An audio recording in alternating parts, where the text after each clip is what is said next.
elaborate a bit more on parental supply? Parental supply, and that being a problem.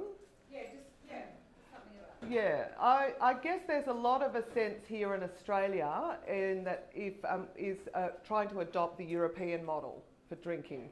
And we kind of look at the culture of Europe and say, oh, if we can just pick that up and drop that into Australia, what we know that if you give anyone anything, you're obviously letting out license for it to be okay. So there's this perception that if parents give their kids a little bit of alcohol, they can model good behaviour. And that is basically not shown to be the case. So there's some research that's just come out by Richard Maddock and co from the University of New South Wales. And what they found is that about 40% of parents give alcohol to their kids. And where they gave alcohol to their kids, they also found that they was more likely to become binge drinkers, not dependent, and more likely to drink problematically. So, and this is even looking at sips of alcohol versus full serves of alcohol. So there's no way that you can introduce small amounts of alcohol and think that that will result in safer behaviour. Yeah, because from my observations as a parent, and that's where I was coming from, I don't supply my children with any alcohol. Yeah. And there's this constant barrage of justification as to why, if and how you would do it. And I feel like it's okay. And absolutely. Absolutely. Yeah, exactly. Yes, it's really problematic. I've just put in this with an LDAT grant actually to try and educate parents more around this sort of thing in the ACT. Because in the ACT, 60% of parents give alcohol to their kids under the age of 17, you know. So we're very strict, and where it's very interesting is parents are very strict until 15, 16, and then they suddenly hit year 9 and year 10, and it's like, oh, well, I binge drank while I was young and I'm still okay now. And it's that, and that's that rite of sort of passage. And basically all of the literature is saying, don't give them anything. We've got a lot more evidence now around the development of the brain and problems around that. And I think if we lived our time again, we would probably have it as an illegal drug, alcohol. Yep. So, we're talking about children and adolescents, but as a mother of 5, that I have big issues with my 21 to 28-year-old. It seems to get greater. We have no control. I wouldn't let them have anything before they were 18. Then I hope they wouldn't have anything at all anyway. And the first 4 are boys. So there's this real hero worship, and they're big boys. They're all over 6 foot. They drink a lot, and they think it's wonderful, and so all their mates do as well. And it's a very difficult thing to, because it's going into the chronic ban thing. Yes, it's not the early intervention, and it's yeah. Well, I mean, what we know from the National Household Drug Strategy data is the highest time that people will use the most amount of drugs is between 20 and 30, before marriages and mortgages and babies. You know, and before you've sort of like, you know, have those other sort of activities that you need to. University is also a really problematic time. I saw a great paper at a conference a couple of years ago that sort of said that whatever drinking takes place in O week sets you up for patterns of drinking for the rest of your life. Now the universities, there's been a lot of discussion you would have seen of late with the university and the whole hazing rituals and stuff like that. And we really need to, and then also the implication with sexual assault, as well as, you know, really difficult area. But Jeff, I don't know if you want to add anything. I just want to give you some more good news. Michael Livingston has just published a paper in Addiction, and he's talking about Australian drinking. And the group of people who were born between 1995 and 1999, so they're now aged 19 and 23, are the lowest drinking cohort in Australia. So while you're talking about a group, the heavy drinkers, the young people now in that group are drinking much less. And when they do drink, they don't drink as much as we all used to drink. So it's more good news. It doesn't take away from that problem, but it does show that that change that I was referring to is following through. And the better news is, as Amy says, the drinking that they do in that period, 1922, that sets them up for later on. So they probably won't go on to binge in their late 20s because they're not drinking now. So they're not learning to drink heavily in that really risky teenage period. Can I ask a quick question? Is there any studies at all in looking at correlations between the isolation of young people now due to technology Well, yes, that's one of the theories about why. One of the theories is that they're spending so much time on screens now they're not drinking. And their socialising is happening online. However, that has not been proven yet, and there's a Norwegian study found that it wasn't actually the case, but that's just one study. It's one of the hypotheses. One of the hypotheses. Yeah. Rob might be in on this one, Yep. perhaps even Jeff as well. I'm wondering, Rob, whether there's room for a more strength-based sort of discussion with Aboriginal people. For instance, Jeff, if I'm remembering right, you said something when you were out at Temora about the rate of Aboriginal people consuming alcohol is less than non-Aboriginal Absolutely, people. But yeah. we never talk about that. Just the same as, with in the past, you hear people saying, "Oh, that child wasn't at home with their parents; they were off with their auntie or their grandmother." And one of the bigger problems we face in child-related services in the non-Aboriginal population is actually extended care, but we don't promote that as something that perhaps Aboriginal people could teach us more about. I'm just wondering whether how Aboriginal people in communities would respond to that more sort of strength-based approach to conversation. Yeah, well, I think they've got to be asked the question. Again, you're saying about extended kin care. In Aboriginal, that's just normal. Yeah. Like a good one is about they brought out the rule about safe sleeping. Yeah, so children weren't allowed to sleep in the same bed as an adult. But for culturally, Aboriginal kids always slept with their parents or their mother. But it's like they don't fit into the square system, unfortunately. The system is accommodating the majority population. And until we get out to community and say, how do we make policies that only affect Aboriginal people in this whole bigger scheme, we're still going to have the same, because one policy is sort of driven at everyone, not individual. And it's not just Aboriginal people, it could be Sudanese people, it could be Asian people, but no one asks them, how do we do this differently? It's always an afterthought. When we come out with a policy, it's always an afterthought. Oh, what about Aboriginal people? What about LGBTI? Or what about, someone else? We should be going to the most vulnerable populations in our community, which is those communities, not the majority. Yeah. I guess what I was getting at though is, it seems to me that there are examples of, I suppose, approaches by Aboriginal people that could be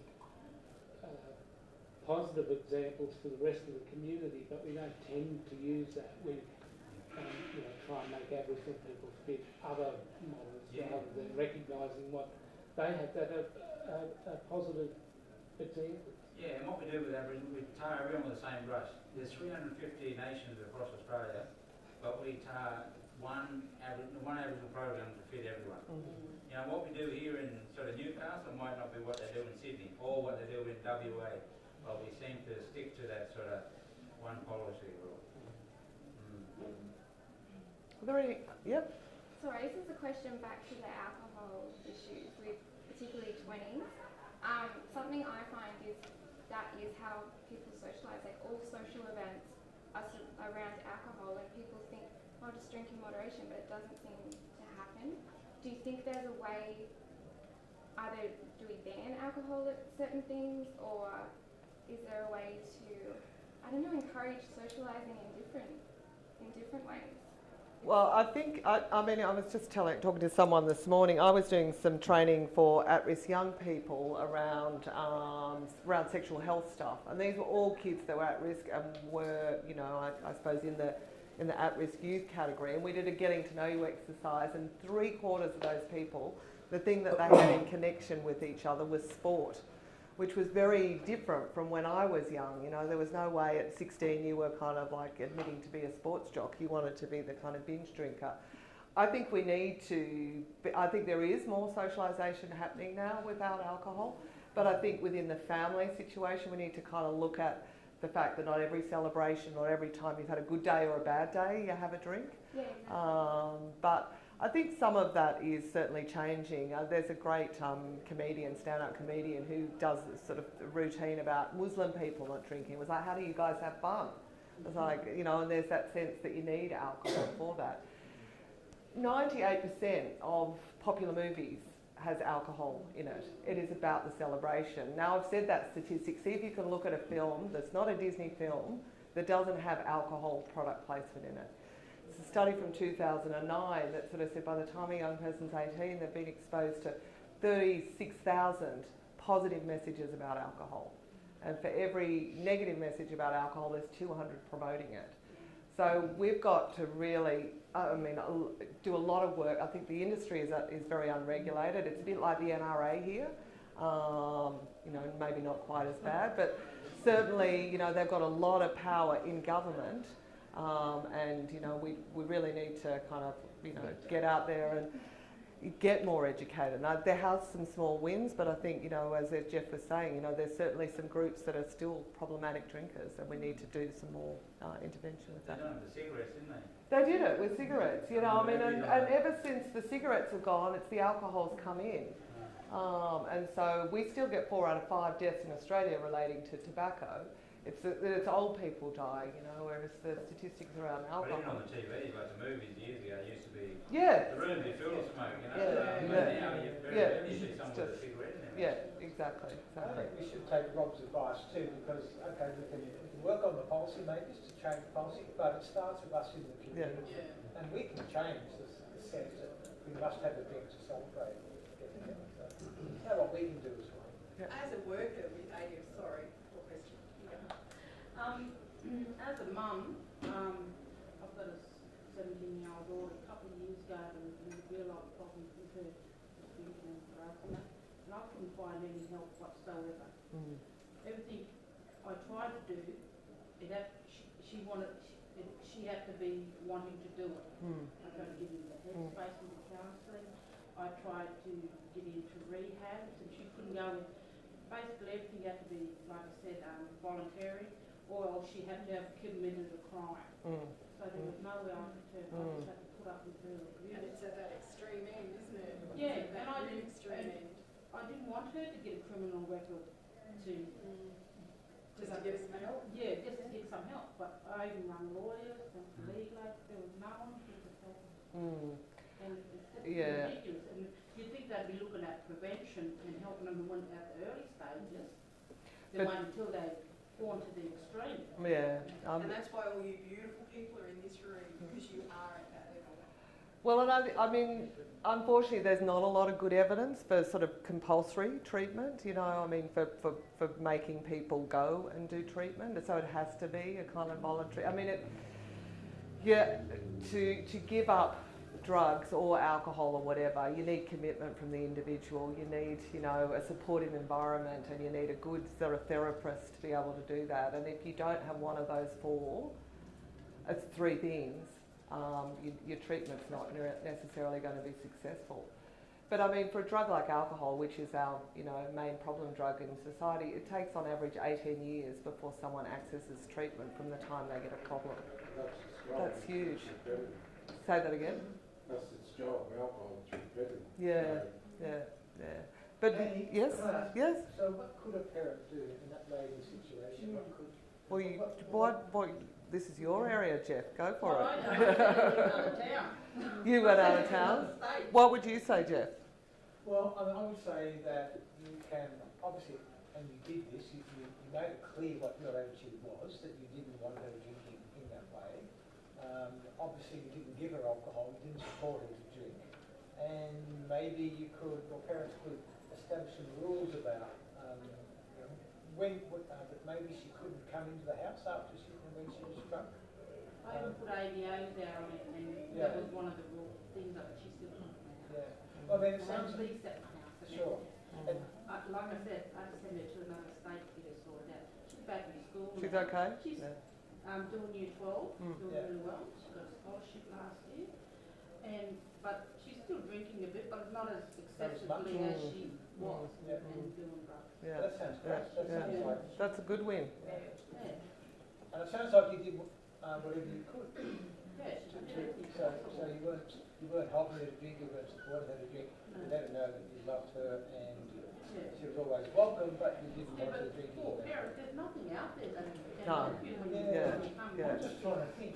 Well, there's Family Drug Support, which is an agency that's, does 24-hour advice and counselling. Did you try them?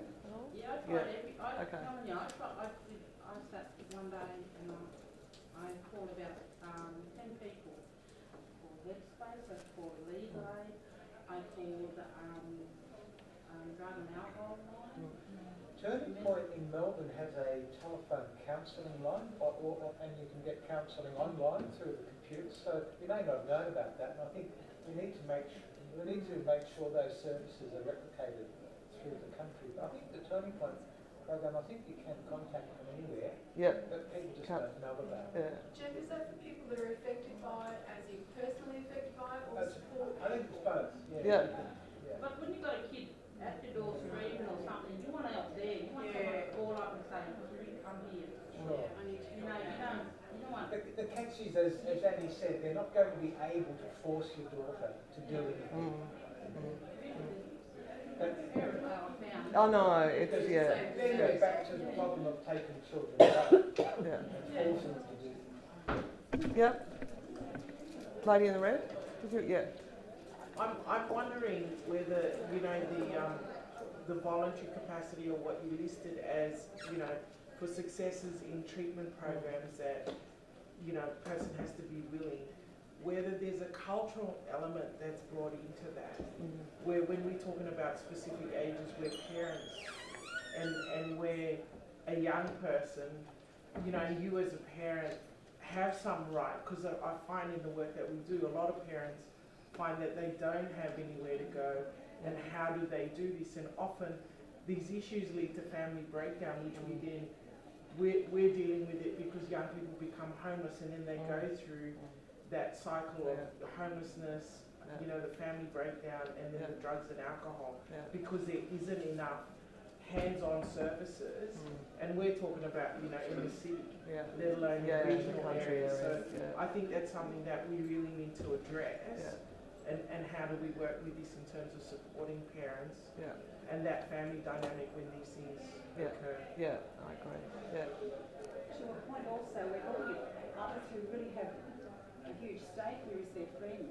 So we can ring their friends and say, can you help them? It doesn't always happen, but it's like the bullying cycle. Unless you get the observer to have some ownership and responsibility within the whole thing, the young kids don't always think on their own. So that's trying to get their friends on board. What I've tried to do work on.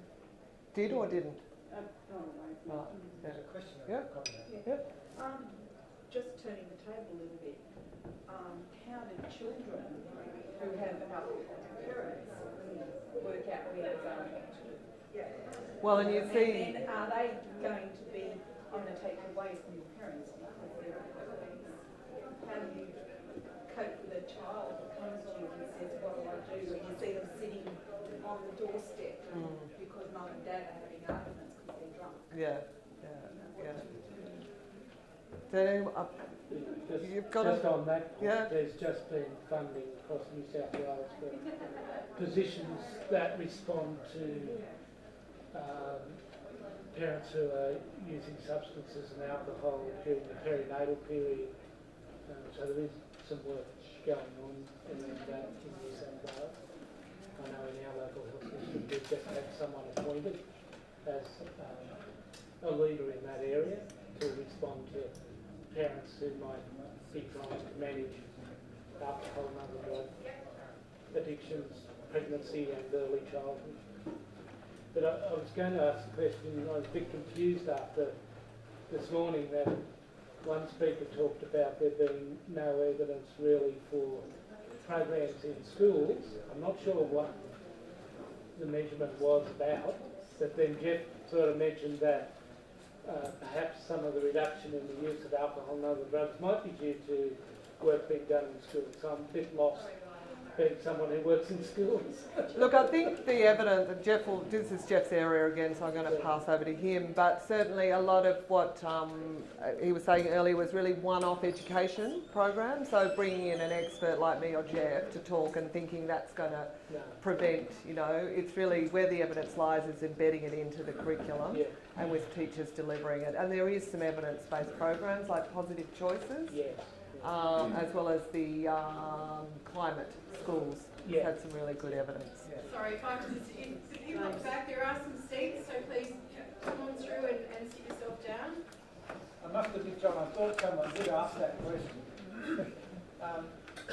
What Luke was quoting was Babel, and Babel's right in the sense that if you look across the world at school drug education, it doesn't have a record of influencing young people's drug use very much. And you can see that we've had a drug problem increasing in the Western world over the past 30, 40, 50 years, and yet we've had drug education in schools. And so they look at the big picture and say, drug education hasn't affected it.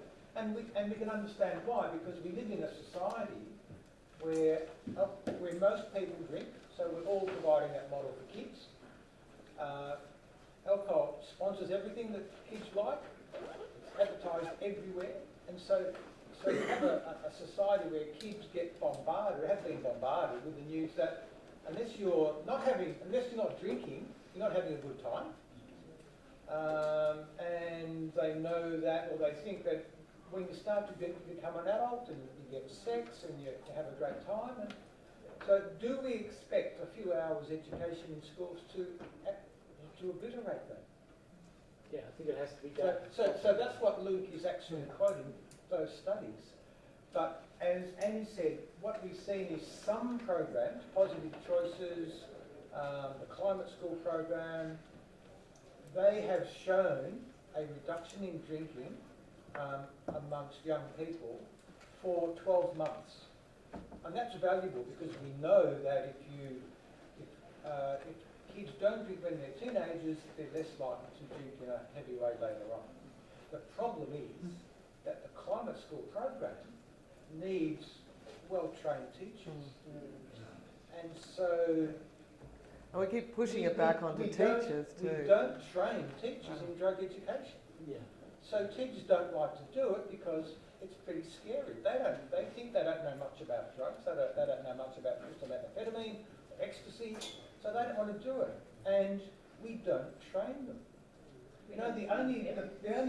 The thing that struck me when I started working is now going back nearly 40 years. I got employed by the health department in Melbourne to do drug education in schools. And it occurred to me, why aren't I employed by the education department? And the education department doesn't think drug education is very important. Well, they dropped us. Got rid of it. Whereas the health department sees education as a public health method. So but education has never seen as very important. And well, I guess too, I'm wondering whether the research, it's good to hear about programs like Climate School, Positive Choices, they're the ones that I'm pushing, but I suppose I wonder too, when you think about the effectiveness of I guess programs like, say, Love Bites, that look at the impact on alcohol and perhaps sexual assault or domestic violence or violence generally and so forth, it's hard to measure those changes. See, the catch though is that the health department measures alcohol harms by hospital beds and the cost of chronic diseases.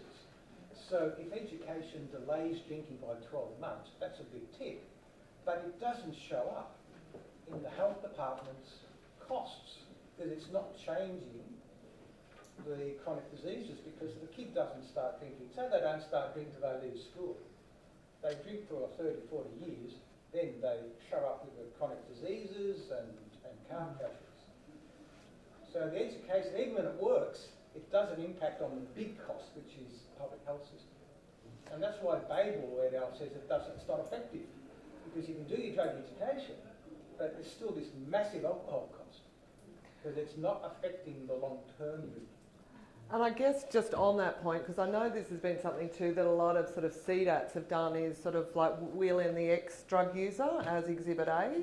And a lot of schools do that too. And there's absolutely no evidence that that works. People like it because it's like watching a car crash. We can't kind of keep our eyes away. But actually what it seems to do, in some cases, it can actually even encourage drug use.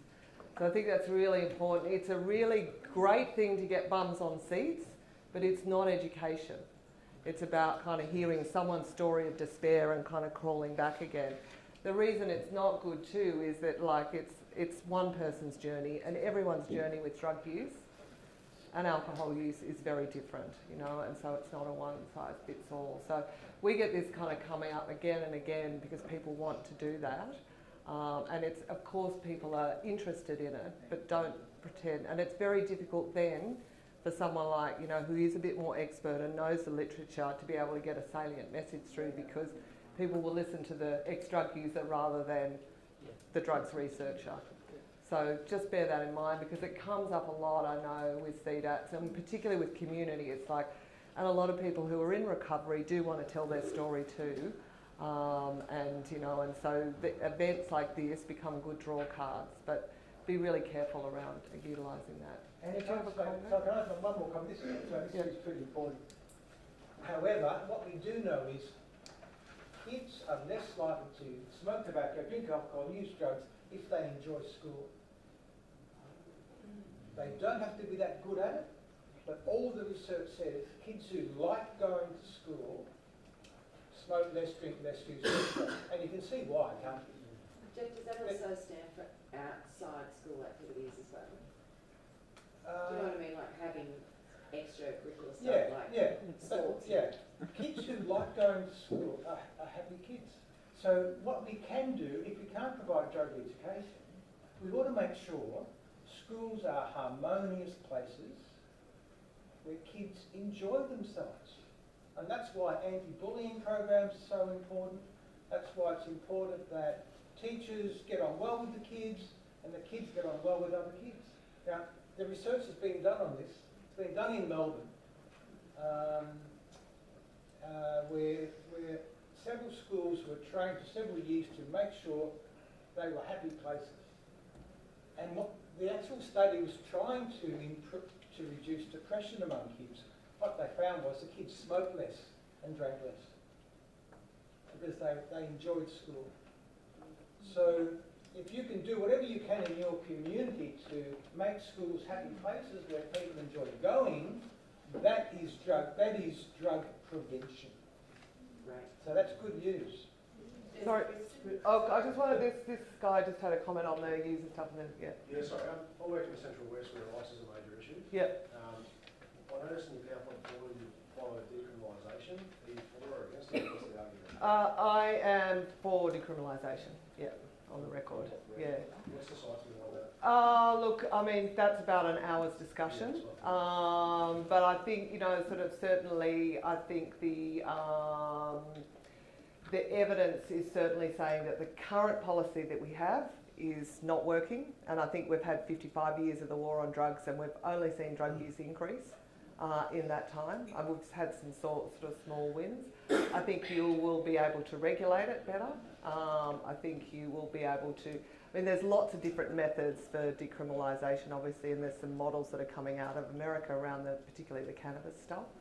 I think, you know, if you look at certainly, you know, and I mean, I guess I'm a bit clearer on drugs like cannabis and ecstasy. I would certainly sort of support those.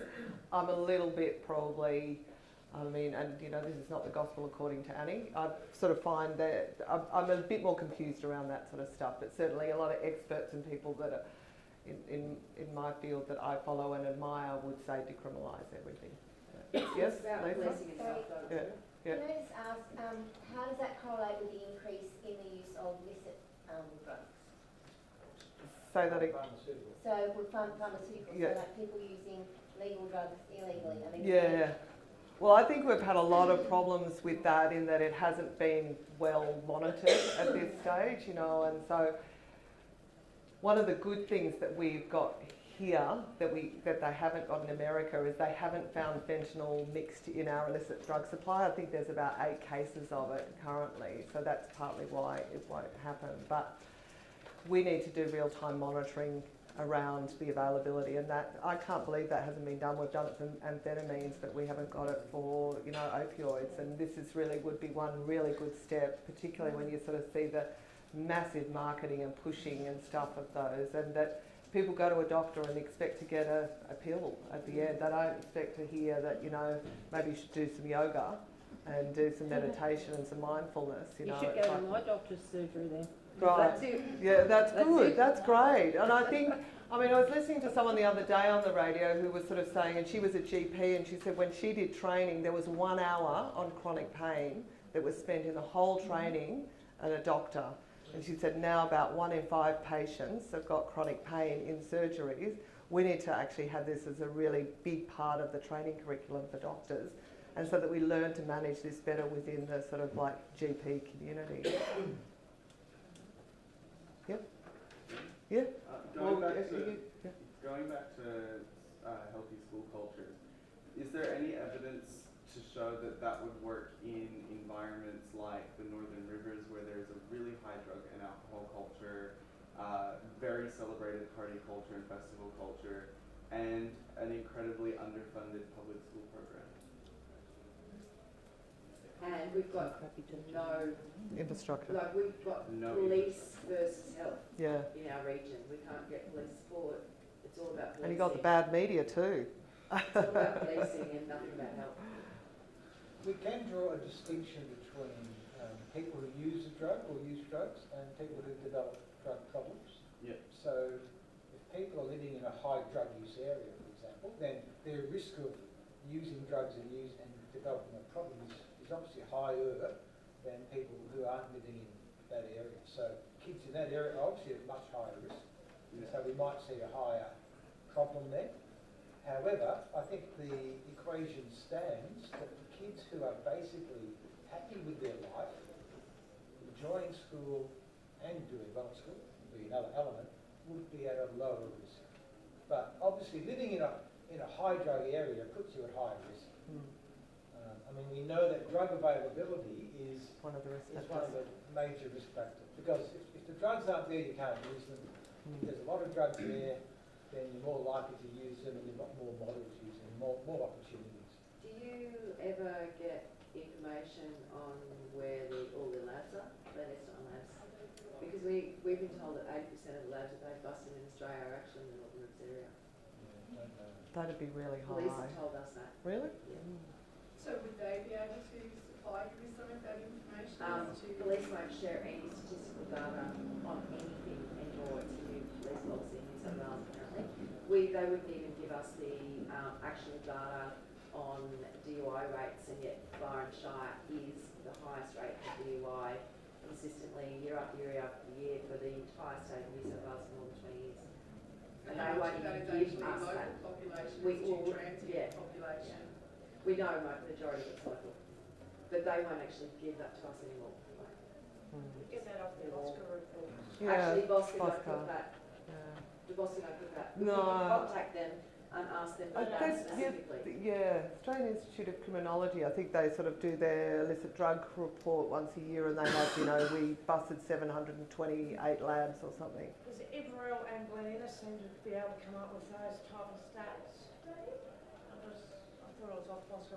Yeah. You can contact Bosco and actually ask them for regional stats for your area, but they're not on their website, the DUI stats. Not there. Well, then, yeah, that's how Everell and Glen Innes know exactly what they're doing and where they're up to. And it's not only motor vehicle accidents, they're mainly doing it for DV and stuff, but you know, it's those stats. You can get them. Great. Not all of them. One of the things I just wanted to kind of, because just to be able to keep up to date in this field is particularly difficult, as you probably know, as well. And if you're on social media, it's really good to follow The Conversation, which is a paper that's basically put out, but there's some great academics that do translational stuff. Nicole Lee, some of you might have heard of, who's been a bit of our ice queen in Australia.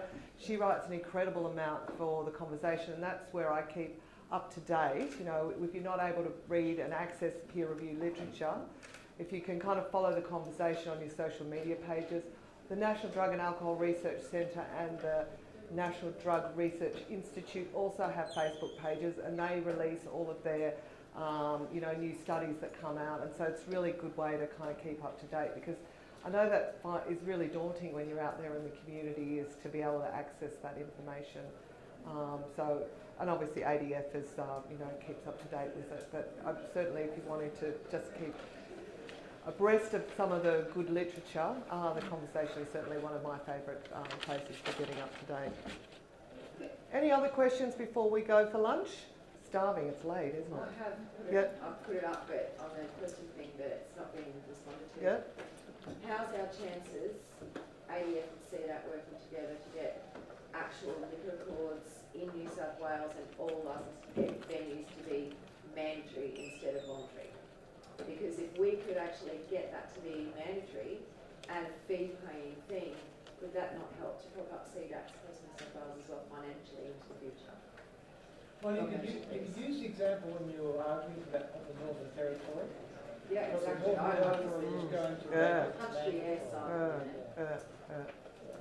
Good win. However, we have to admit that the research isn't great on the effect of liquor records. What about if members like, community members like, I've been on the phone with liquor record for over 10 years, and we've influenced what they do. Now, you know, could we not do that as a policy across the you know what I mean? Like, could we not actually foster each CDAT in New South Wales to be working with their liquor record, having an actual rep on it, and work to, you know, not just things that are locally relevant, but things that are state and national relevant as well. You know? I think it's a good idea. As a senior community development officer for ADF and looking after 10 CDAT, it's definitely a strong encouragement that I take into all of the CDAT. A lot of them aren't connected with it, but they do face some barriers with acceptance from liquor records as well. So I think ongoing conversations, tenacity, is going to break down some of those barriers. We're in this crux of change, and people, as we know, we're reluctant to change at times. So in having those conversations, I know that we as SCDOs are actually encouraged to encourage support and attendance and communications with liquor records. So it might not, as Yad said, it might not happen overnight, but it will happen. Well, look, after 10 years of working with the liquor record, we ran into a problem last year where our local liquor record decided to drop the council and you see that off their mailing list, and we got invited to one meeting last year, which was the AGM. So how have you, as a CDAT, how have you reconnected with them to see the importance of what you're doing? Well, it was an executive decision made by one executive member of the liquor record. So essentially, I contacted more important people than him. Excellent. And I outed him. So there's a prime example of how you can become a strong voice within that realm of people as well. Is you've got to be brave and courageous in having the conversations in there. But I know that we as workers are very strongly encouraged to have those conversations with you and support you to do that also. I think after lunch there's a session on liquor records too. Yeah. Any other burning questions before we lunch? I just want to ask, in terms of that research, Jeff, that you're talking about, the respondents for that research, where demographically, where did they come from? And was there what numbers were we looking at? When I talk about the people born between 1995 and 1999. No, the school stuff. Yeah, the happy schools. Yeah. So which part of the research? Yeah, the respondents, like, where did they, was there a cross-section of the areas that they're covering, low socioeconomic areas, cultural, you know, the diversity and backgrounds of the respondents? I have to check that for you. Yeah. But I think the climate school research that's done in Sydney, I think that's across New South Wales. Yeah, and that was, I did some of that stuff, and that was across a wide range of schools. But that's one of the only programs, certainly in Australia, aside from the Positive Choices, and they're both available online and information about them. But they were across. Yeah, that's a really important point. That the climate program is available online, so all schools can download it. But it does still need a teacher who can conduct the discussions. But it is accessible to all schools. And that's where it gets hard, because then they go, you know what, Annie, why don't you just come in and do a session and then we can tick that box. And that happens a lot, sadly, and we don't get anywhere. Around engaging in schools. A conversation that does come up a lot in the conversations I have with CDAT is, whilst they want to get in and support schools and not necessarily introduce the program but add value to it, they have a lot of barriers put in front of them to get into the schools. Have you a suggestion on how they can break down that barrier? Yes, well, schools have no drug problems.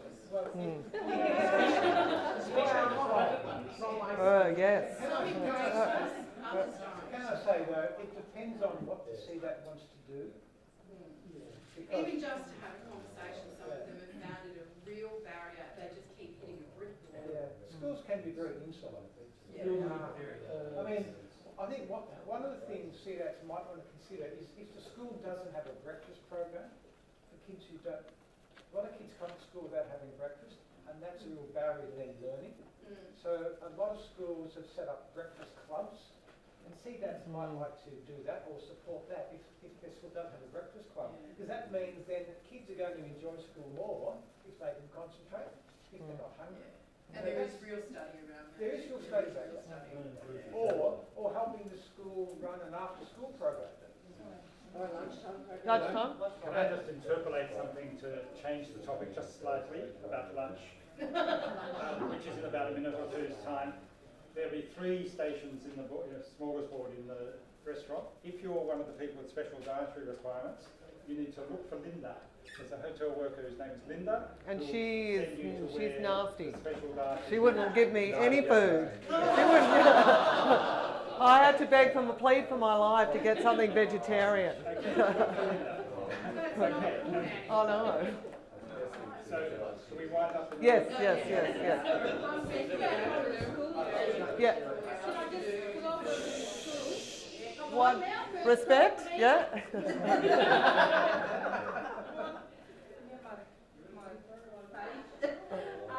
I work in the schools. I do a youth program, and the first year we done it, it was all right. They let us take the kids out of school for the one day, and then the next year was really rigid in that they wouldn't let us take them out and have to work with them in school, and then we become more teachers aid.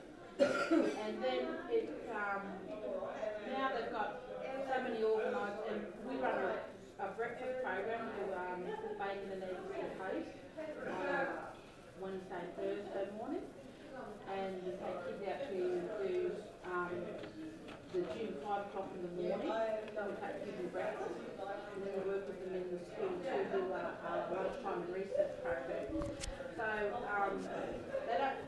we've found that the schools don't like to take them out, especially with all this stuff with the sexual assault and abuse and that with the kids, because of how, if you take them out and if you're taking, so we used to take them to